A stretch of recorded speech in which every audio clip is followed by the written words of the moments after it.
TED women, what's up? Not good enough. Hello, TED women, what is up? My name is Maysoon Zayid, and I am not drunk, but the doctor who delivered me was. He cut my mom 6 different times in 6 different directions, suffocating poor little me in the process. As a result, I have cerebral palsy, which means I shake all the time. Look. It's exhausting. I'm like Shakira meets Muhammad Ali. CP is not genetic. It's not a birth defect. You can't catch it. No one put a curse on my mother's uterus, and I didn't get it because my parents are first cousins, which they are. It only happens from accidents, like what happened to me on my birthday. Now, I must warn you, I'm not inspirational. And I don't want anyone in this room to feel bad for me, because at some point in your life, you have dreamt of being disabled. Come on a journey with me. It's Christmas Eve. You're at the mall. You're driving around in circles looking for parking. And what do you see? 16 empty handicap spaces. And you're like, God, can't I just be a little disabled?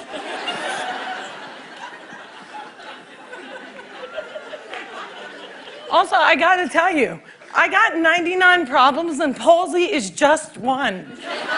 If there was an oppression Olympics, I would win the gold medal. I'm Palestinian, Muslim, I'm female, I'm disabled, and I live in New Jersey.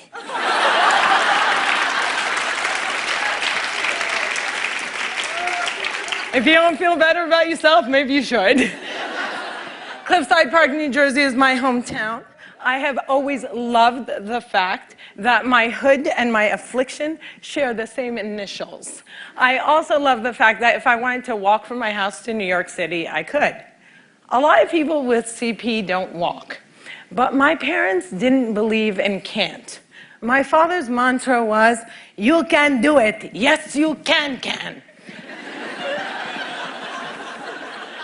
So, if my 3 older sisters were mopping, I was mopping. If my 3 older sisters went to public school, my parents would sue the school system and guarantee that I went too. And if we didn't all get A's, we all got my mother's slipper. My father taught me how to walk when I was 5 years old by placing my heels on his feet and just walking. Another tactic that he used is he would dangle a dollar bill in front of me and have me chase it. My inner stripper was very strong, and by the first day of kindergarten, I was walking like a champ who had been punched one too many times. Growing up, there were only 6 Arabs in my town, and they were all my family. Now there are 20 Arabs in town, and they are still all my family. I don't think anyone even noticed we weren't Italian.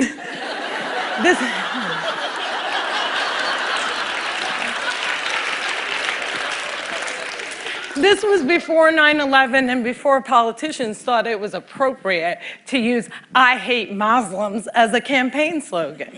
The people that I grew up with had no problem with my faith. They did, however, seem very concerned that I would starve to death during Ramadan. I would explain to them that I have enough fat to live off of for 3 whole months, so fasting from sunrise to sunset is a piece of cake. I have tap danced on Broadway. Yeah, on Broadway. It's crazy. My parents couldn't afford physical therapy, so they sent me to dancing school. I learned how to dance in heels, which means I can walk in heels. And I'm from Jersey, and we are really concerned with being chic. So if my friends wore heels, so did I. And when my friends went and spent their summer vacations on the Jersey Shore, I did not. I spent my summers in a war zone because my parents were afraid that if we didn't go back to Palestine every single summer, we'd grow up to be Madonna.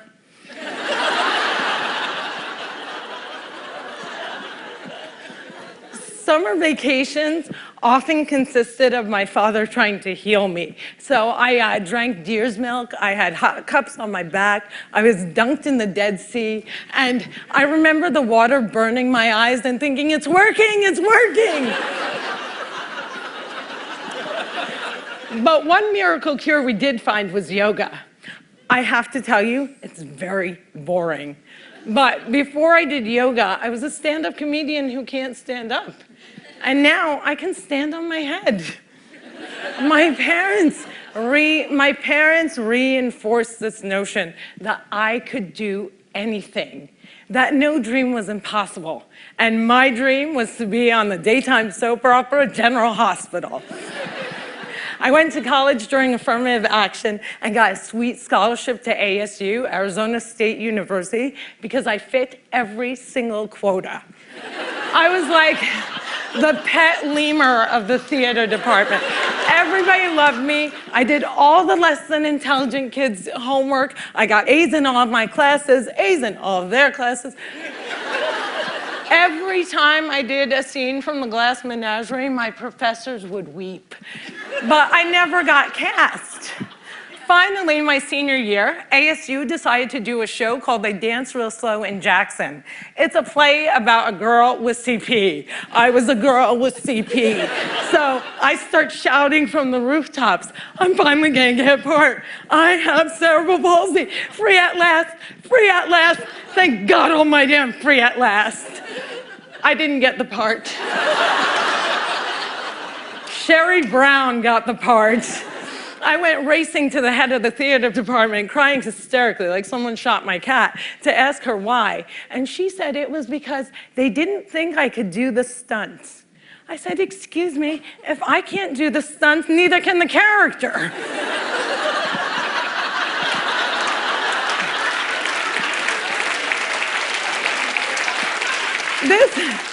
This was a part that I was literally born to play, and they gave it to a non-palsy actress. College was imitating life. Hollywood has a sordid history of casting able-bodied actors to play disabled on screen. Upon graduating, I moved back home, and my first acting gig was as an extra on a daytime soap opera. My dream was coming true, and I knew that I would be promoted from diner to wacky best friend in no time. But instead, I remained a glorified piece of furniture that you could only recognize from the back of my head. And it became clear to me that casting directors didn't hire fluffy ethnic disabled actors. They only hired perfect people, but there were exceptions to the rule. I grew up watching Whoopi Goldberg, Roseanne Barr, Ellen, and all these women had one thing in common. They were comedians. So I became a comic.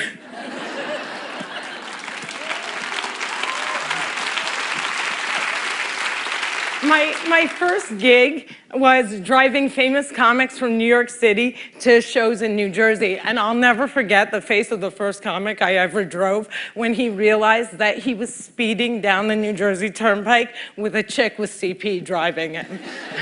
I performed in clubs all over America, and I've also performed in Arabic in the Middle East, uncensored and uncovered.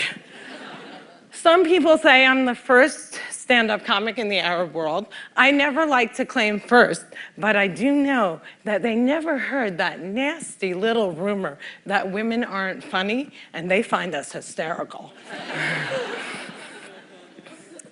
In 2003, my brother from another mother and father, Dean Obidallah, and I started the New York Arab American Comedy Festival, now in its 10th year. Our goal was to change the negative image of Arab Americans in media, while also reminding casting directors that South Asian and Arab are not synonymous.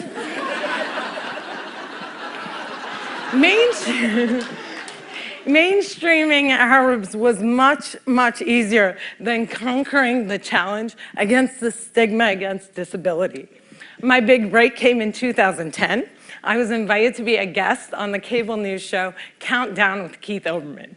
I walked in looking like I was going to the prom, and they shuffle me into a studio and seat me on a spinning rolling chair. So I looked at the stage manager and I'm like, excuse me, can I have another chair? And she looked at me and she went, 5, 4, 3, 2, and we were live, right? So I had to grip onto the anchor's desk so that I wouldn't roll off the screen during the segment. And when the interview was over, I was livid. I had finally gotten my chance and I blew it. And I knew I would never get invited back. But not only did Mr. Oberman invite me back, he made me a full-time contributor and he taped down my chair.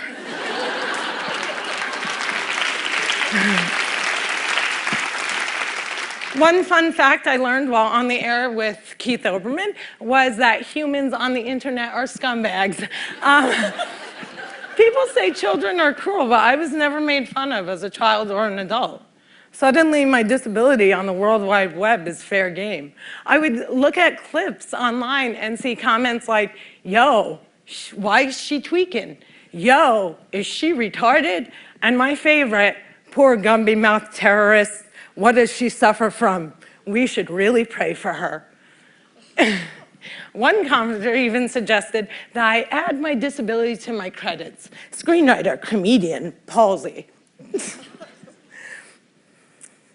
Disability is as visual as race. If a wheelchair user can't play Beyonce, then Beyonce can't play a wheelchair user.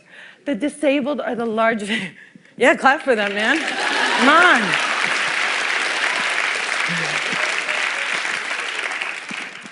People with disabilities are the largest minority in the world, and we are the most underrepresented in entertainment. The doctor said that I wouldn't walk, but I am here in front of you. However, if I grew up with social media, I don't think I would be. I hope that together we can create more positive images of disability in the media and in everyday life. Perhaps if there were more positive images, it would foster less hate on the internet. Or maybe not. Maybe it still takes a village to teach our children well. My crooked journey has taken me to some very spectacular places. I got to walk the red carpet, flanked by soap diva Susan Lucci and the iconic Lorraine Arbus. I got to act in a movie with Adam Sandler and work with my idol, the amazing Dave Matthews. I toured the world as a headliner on Arabs Gone Wild. I was a delegate representing the great state of New Jersey at the 2008 DNC, and I founded Maysoon's Kids, a charity that hopes to give Palestinian refugee children a sliver of the chance my parents gave me. But the one moment that stands out the most was when I got, before this moment,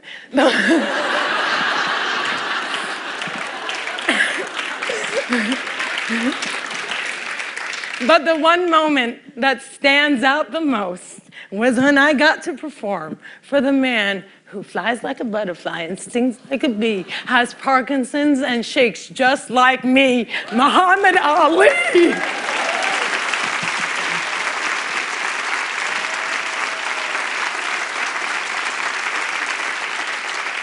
It was the only time that my father ever saw me perform live, and I dedicate this talk to his memory. Allah yarhamak yaba.